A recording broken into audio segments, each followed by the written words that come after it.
broke out of the besieged Gaza Strip.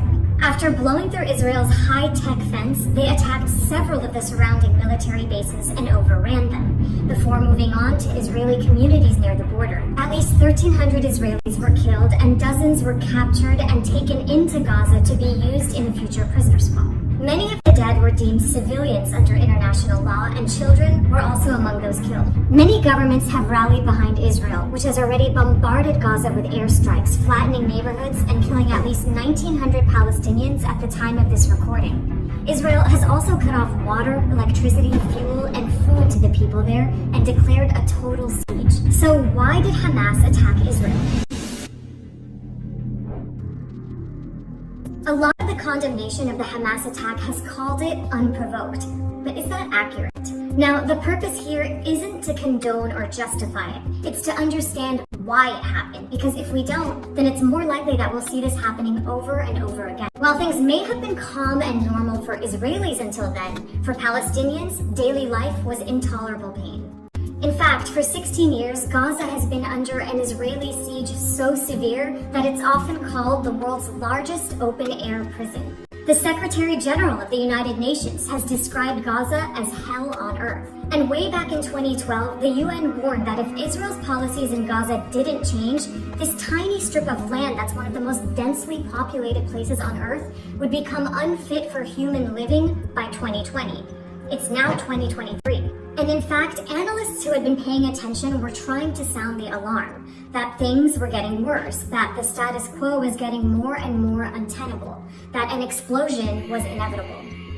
The siege began when Hamas took over Gaza in 2007, a year after winning the Palestinian Authority elections. You see, Hamas was founded in Gaza in the late 1980s, 20 years into Israel's occupation of the territory. The group has a military wing, but it's also a political party. Its stated goal is to liberate all of Palestine and the return of Palestinian refugees exiled during Israel's founding in 1948. And it has always said that the only way to achieve that goal is to fight. For the 2.3 million Palestinians who live in Gaza, the 16-year siege means that Israel controls basically everything about their lives, and it has created a humanitarian catastrophe for them. The economy is devastated because Israel limits Gaza's trade with the outside world, leaving most of the population unemployed. The health sector has also been in crisis, with medicines frequently running out and patients denied Israeli permits to leave for life-saving health care. And electricity only lasts a few hours a day because Israel limits the amount of fuel let into Gaza. At one point, official documents showed that Israel calculated the number of calories allowed into Gaza, just enough to keep people from starving. Nearly half of Gaza's population is under 18. That means most of the people living there have never been able to leave Gaza. They've never stepped foot in Jerusalem or met a fellow Palestinian from the occupied West Bank. And they've survived several major attacks, leaving them with unimaginable trauma.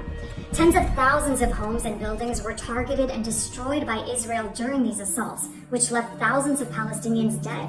For example, in the summer of 2014 alone, at least 2,100 Palestinians, including at least 500 children, were killed by Israeli bombardment. In that conflict, 72 Israelis were killed, 66 of them soldiers. Despite some international criticism, Israel has never faced serious calls to end its siege on Gaza. In 2018, tens of thousands of Gazans tried to break the siege by marching non-violently onto the boundary fence with Israel every Friday for almost 2 years. They were met with gunfire. For weeks, Israeli soldiers shot at those attempting to get close, resulting in hundreds of deaths and thousands of injuries, including medics and journalists. Even before Hamas took control of Gaza, Israel had subjected the territory to a closure since the 1990s. This meant that Palestinians could rarely enter or exit Gaza unless they had a rare Israeli permit.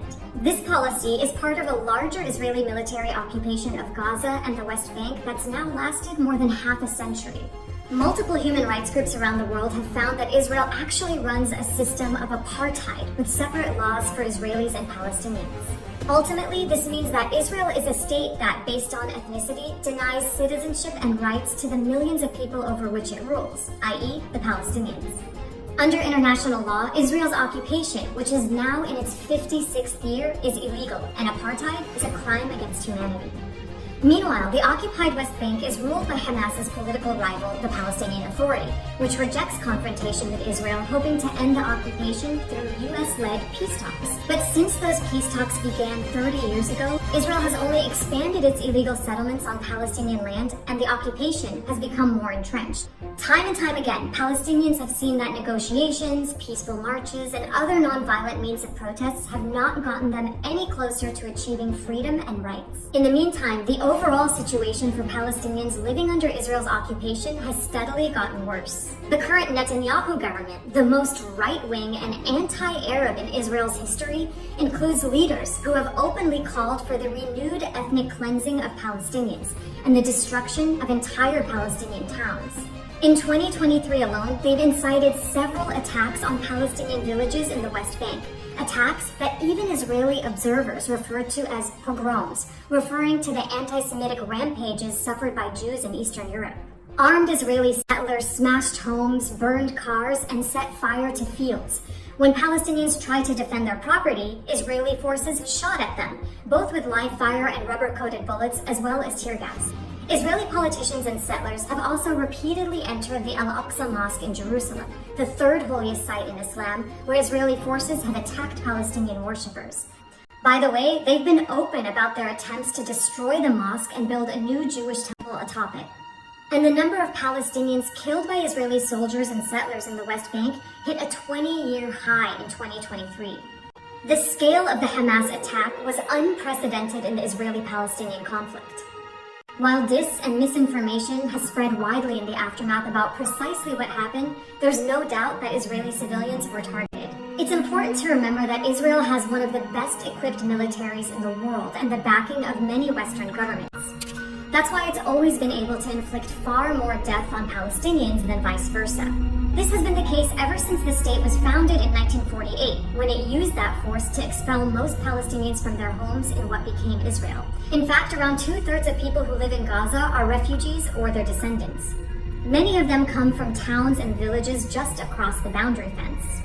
Some of those villages, now with Hebrew names and Israeli residents, were among the areas where Hamas fighters entered and attacked. Back in Gaza, things look apocalyptic. Israel's defense minister has ordered fuel, electricity, and even water to be cut off, saying his government is dealing with, quote, human beasts.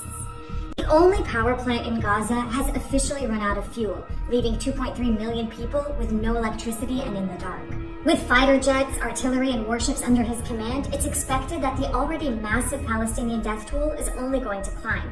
Also keep in mind that Gaza is under a blockade, which means when the bombs drop, Palestinians are trapped there with nowhere to flee and no bomb shelters to go to. Israel had previously launched large-scale wars against Hamas in Gaza in 2008, 2012, 2014, and 2021 with the stated goal of stopping Hamas. But while these wars inflicted catastrophic damage on Gaza's civilian population and infrastructure, they clearly did not stop Hamas.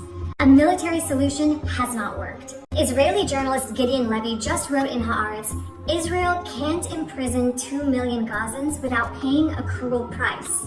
And Levy is onto something. What's missing in all of this context is the root cause of it all, a deeply violent apartheid system, and an occupation that robs Palestinians of their land, freedom, and right to self-determination. Meanwhile, the world does little to push Israel to end this system, and instead, often provides it with the aid and cover to maintain it instead. Press on for president, cool, it gets so